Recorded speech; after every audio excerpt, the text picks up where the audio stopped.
Hey guys, Jeff with Westcott Designs. This truck, we are phase one of it done. It's been here a while.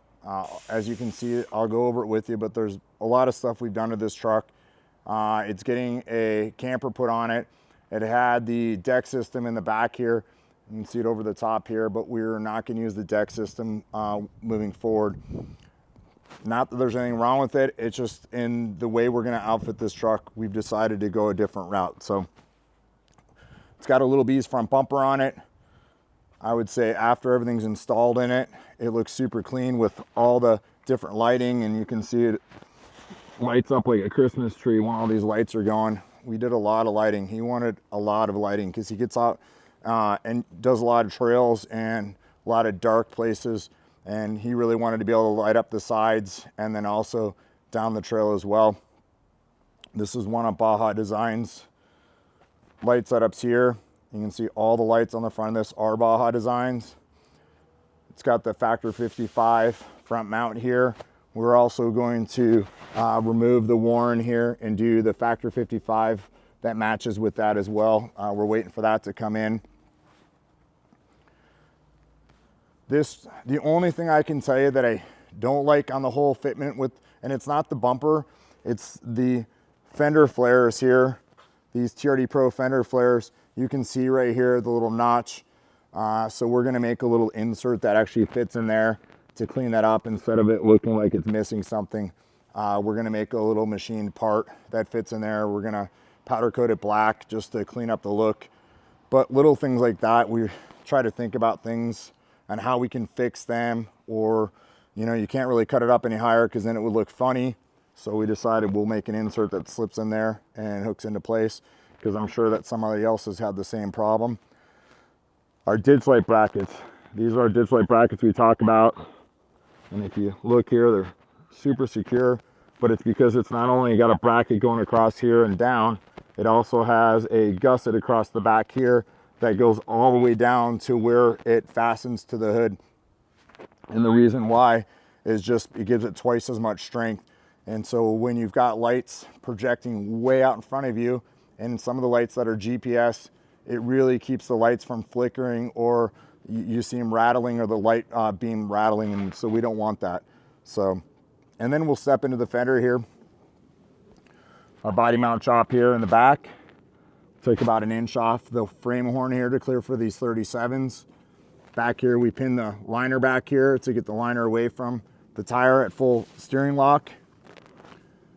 We've got a set of Total Chaos upper arms here and a set of big kings on this with adjusters. These are a set of 3.0s on this. Really nicely done.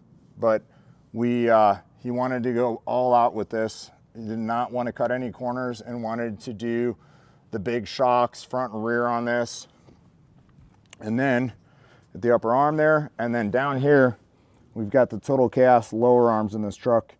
So nothing was missed when we were doing this. And we always talk about, our paint marking. We paint mark everything just to show that the bolt's been torqued. And then on top of it being torqued, that we know if something comes loose or something's tampered with, we know how to identify that that's happened.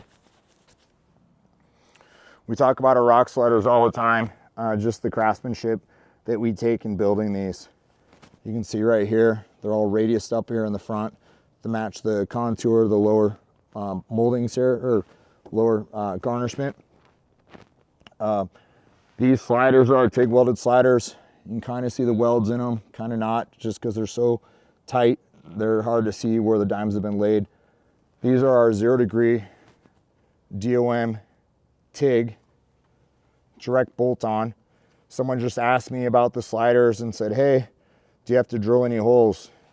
You do not have to drill any holes on these sliders, but these holes that are here, here, here, and here are all squared out holes. They're square.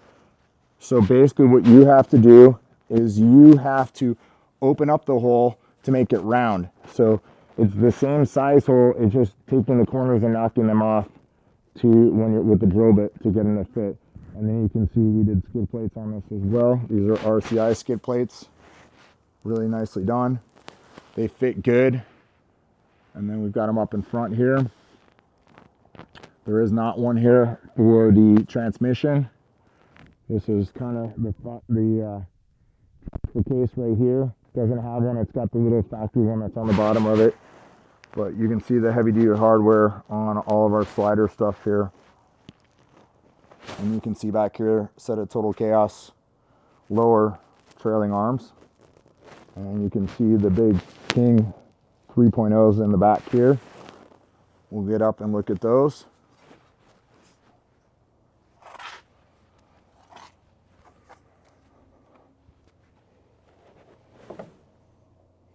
See them there. See the resis, the finned resis here, the adjusters. And these are 37 12.5 by 18s on a set of Innovate. These are the G400s without the bead lock. And we did this in an 18 by 9. And you can just see how much offset we have here.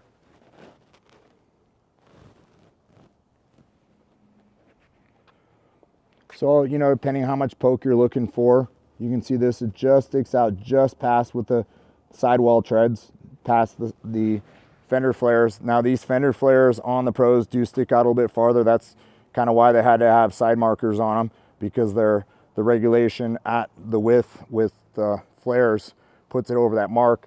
But you can see here, almost the rock sliders are almost exactly to the distance of what the tires are. Give you an idea for protection.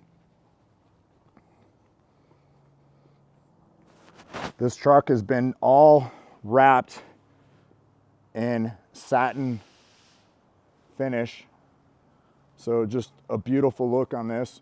And then it also has a set of Baja Designs. This is actually a factory kit that Baja Designs offers that bolts into the factory bolt location underneath here. I don't know if I like it. I think it's a great idea. I think the lights should be moved up into the bumper because I think if going over something, I think these lights would pull themselves off, and it may be something that we'll change for the customer down the road. But this bracket here, the way it's designed and the way it bolts in, is it functional to put lights on the back? Sure. But is it optimal for what you're going to use it for?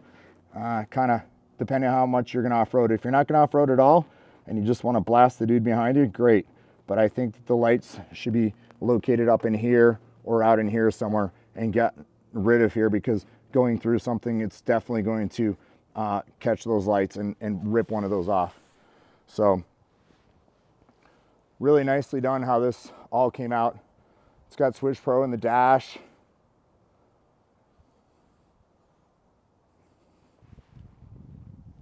This truck's gonna head out and get the camper put on it here in the next week. We'll have the car back to do some other stuff to it. Once it comes back with the camper, we'll see how the truck sits. We did rear airbags on this to offset for the camper, but we've set the truck up for the camper, and we're using the factory springs with our puck in the rear right now, but with the airbags. So we're gonna see how it rides. And then after we're done, once the camper's on it, we're gonna see how much height is lost with the camper on it. And then we're gonna make adjustments from that point to figure out which spring is really the right spring. We had a very large Dobinson spring in the back originally, but it literally rode like a pogo stick. There was no suspension travel in it. Not saying that there's anything wrong with the spring, but the spring rate that it had was too high, and even feel like the spring that it had in it was too much spring rate for the camper that we're gonna put on it. So we'll make a change out on that when it comes back to us. And we'll make sure that we get it so it's set up right, so it still has a really nice ride. So again, thank you guys for watching. Hope you guys enjoyed this. If you have any questions or anything, please reach out to us. Thanks again. Bye-bye.